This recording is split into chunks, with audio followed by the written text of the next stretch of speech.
అదే RTV app వార్తల్ని క్షణాల్లో చదివే అవకాశం ఉంటుంది. ఒక న్యూస్ పేపర్, ఒక టెలివిజన్ ఛానల్ మీ చేతుల్లో ఎప్పుడూ ఉంటాయి. హేతుబద్ధంగా విభజించిన ఆంధ్రప్రదేశ్కు రాజధానితో పాటు సచివాలయం కూడా లేనటువంటి దుస్థితితో ఈ నేపథ్యంలో ఈరోజు ఆంధ్రప్రదేశ్ సచివాలయాన్ని కూడా తాకట్టు పెట్టి రాష్ట్ర ప్రభుత్వం అప్పులు చేసుకునే పరిస్థితి నెలకొంది.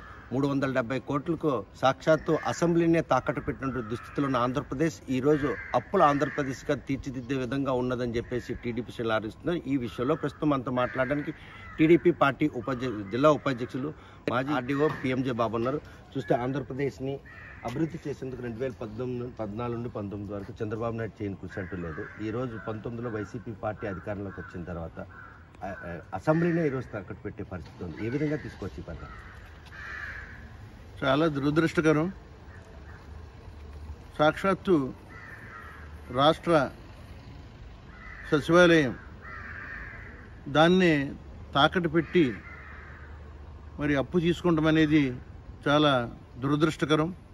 ఇది ఆంధ్ర రాష్ట్రానికే అవమానకరం. ఇది ఆంధ్ర ప్రజలకు అవమానకరమనేసి తెలియపరచుకుంటున్నాం.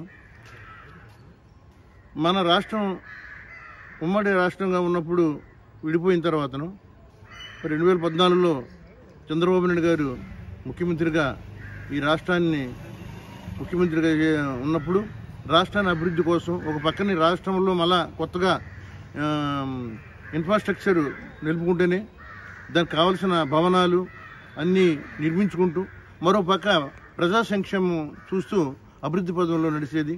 అటువంటిది 2019లో జగన్మోహన్ రెడ్డి గారు ముఖ్యమంత్రి అయిన తర్వాతను ఈ రాష్ట్రం అభివృద్ధి లేదు కదా, అప్పుల్లో మాత్రం అగ్రగామిగా నిలిచింది. మరి ఈ రోజున రాష్ట్ర సచివాలయాన్ని తాకట్టు పెట్టి 370 కోట్లు అప్పు తెచ్చారంటే అది దేశంలోనే అన్ని రాష్ట్రాల వారు కూడా మరి సిగ్గుపడుతున్నాయి. ఐదేళ్ళు అధికారంలోకి వచ్చిన తర్వాత ఇచ్చిన ప్రతి హామీలను 98% నిర్వహించి ఈరోజు సంక్షేమ పథకాలను అమలు చేయడంతో పాటు దేశం మొత్తం ఆంధ్రప్రదేశ్లో చూసేటట్టు చేసుకున్నటువంటి చెప్తున్న వారికి ఈ సచివాలయం తాకట్టు విషయంలో ఆ అధికార పార్టీకి సంబంధించిన నేతలకి కనీసం అవమానంగా భావించట్లేదు. ఇది నిజంగా ఈ వైకాపా మంత్రులకు అందులో ఉన్న నాయకులకు కూడా చాలా అవమానకరం, సిగ్గుచేటు.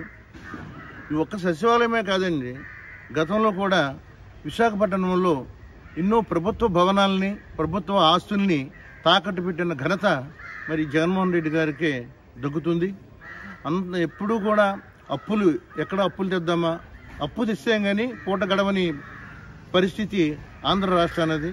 మరి అభివృద్ధి లేదు కానీ అప్పుల్లో మాత్రం అగ్రగంగా నిలిచిపోయింది. తను హామీలు 98% హామీలు చేశామన్నారు.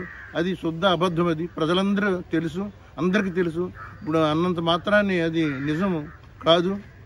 ఒక్కటి కూడా తను ముఖ్యమంత్రి కాకముందు పాదయాత్రలో ఇచ్చిన హామీలు కానీ, ముఖ్యమంత్రి అయిన తర్వాత గద్దెనెక్కిన తర్వాత ఇచ్చిన హామీలు కానీ ఏ ఒక్కటి కూడా నెరవేరలేదు, హామీ లేదు. ఉదాహరణకి వారం రోజుల్లో సిపిఎస్ రద్దు చేస్తామన్నారు. రద్దు చేశారా? లేదే. మరి మద్యపాన నిషేధం అంచెలంచెలుగా నిషేధిస్తాననేసి ఆనాడు మహిళలకి వాగ్దానం చేశారు. ఈరోజు సచివాలయం తాకట్టు పెట్టడానికి రాష్ట్ర ప్రభుత్వానికి ఒక అవకాశం దొరికింది. అప్పట్లో సచివాలయం కానీ అమరావతి రాజధాని తాత్కాలికం అన్నట్టు ఒక పేరు ఈరోజు వాళ్ళకి అవకాశంగా వాడుకునేందుకు దోహదపడింది అనుకుంటున్నారు. అదేమీ లేదు. అమరావతి రాజధాని అనేది అందరికీ తెలిసింది. వాళ్ళే ఒప్పుకుంటున్నారు అమరావతి రాజధాని అనేది. కానీ ప్రజల్ని మభ్య పెడుతున్నారు. ఉత్తరాంధ్ర ప్రజల్ని, ముఖ్యంగా ఉత్తరాంధ్ర ప్రజల్ని మభ్య పెట్టి పరిపాలన రాజధాని విశాఖపట్నం వస్తుందనేసి ఇక్కడ నమ్మించి ఇక్కడ ఉన్న విలువైన ఆస్తుల్ని కబ్జా చేసి పబ్బం గడుపుకుంటాకే పెట్టింది కాదు తప్ప అది అమలు కాదని వాళ్ళకి తెలుసు, ఇక్కడ ప్రజలకి కూడా తెలుసు. సచివాలయం తాకట్టు పెట్టడానికి ఏ అంశం వాళ్ళకి దోహదపడింది? ఈరోజు రాష్ట్రంలో ఏ ఆస్తులు లేవా తాకట్టు పెట్టడానికి? సచివాలయం ప్రతిష్టాత్మక ఎమ్మెల్యేలు కొలువు తీరుతారు, సమస్యల పరిష్కారం అదొక వేదిక. ఆంధ్రప్రదేశ్కే కాకుండా ఏ రాష్ట్రానికైనా కూడా సచివాలయంతో హార్ట్ లాంటిది. అటువంటి హార్ట్ను కూడా ఈరోజు చిల్లుకొచ్చినటువంటి ఒక పరిస్థితులు పరిణామం చోటు తీసుకున్నారంటే ఆంధ్రప్రదేశ్ ఏ దిశగా అడుగుతారు? సచివాలయం కూడా తాకట్టు పెట్టారంటే అది మూర్ఖత్వం. అది ఎవరు కూడా తను పరిపాలన చేసే కార్యాలయాన్ని, సచివాలయాన్ని ప్రజలకి అనువైన కార్యాలయాన్ని తాకట్టు పెట్టమంటే అంతకంటే మరి హీనస్థితి మరి ఉండదు.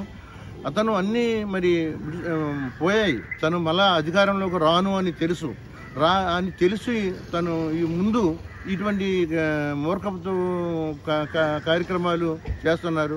లేకపోతే సచివాలయం ఎవరైనా తాకట్టు పెడతారా? ఏదో విశాఖపట్నంలో ప్రభుత్వ వాసులు ప్రభుత్వ భవనాలు తాకట్టు పెట్టారంటే అది పోనీ వేరు.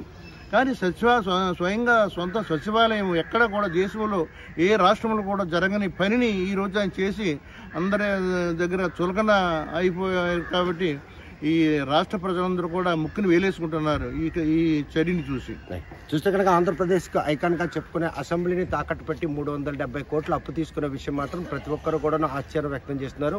తెలుగుదేశం పార్టీ అధికారంలో ఉన్నప్పుడు మాత్రం సచివాలయంతో పాటు అమరావతి పరిసర ప్రాంతాల్లో నిర్మించిన భవనాలన్నీ కూడా అప్పట్లో ఉన్నటువంటి మంత్రి నారాయణ తాత్కాలిక భవనాలని చెప్పడం అదొక అంశంగా పరిగణలోకి తీసుకొని ఈరోజు సచివాలయం తాకట్టు పెట్టేందుకు వారికి ఒక అంశం దోహదపడిందన్నటువంటి సంకేతాలు కూడా కనిపిస్తున్నాయి. ఈ నేపథ్యంలో రాష్ట్ర ముఖ్యమంత్రి సచివాలయం తాకట్టు పెట్టడం మాత్రం ప్రతి ఒక్కరు కూడాను ఆశ్చర్యపోవడంతో పాటు ఆంధ్రప్రదేశ్ను దేశంలో అవమానపరిచే విధంగా ముఖ్యమంత్రి వ్యవహారం మాత్రం ప్రతి ఒక్కరు కూడా తప్పదు. మరి ఈ విషయంలో ప్రతిపక్షాలు చేస్తున్నట్టు ఈ ఆరోపణని పరిగణలోకి తీసుకొని అప్పు ప్రక్రియను ఆపుతారా లేకపోతే సచివాలయం అప్పుల పాలే చేస్తారన్న విషయం వేచి చూడాల్సిందే. వీడియో జర్నలిస్ట్ రామకృష్ణతో సత్యం, RTV శ్రీకాంత్.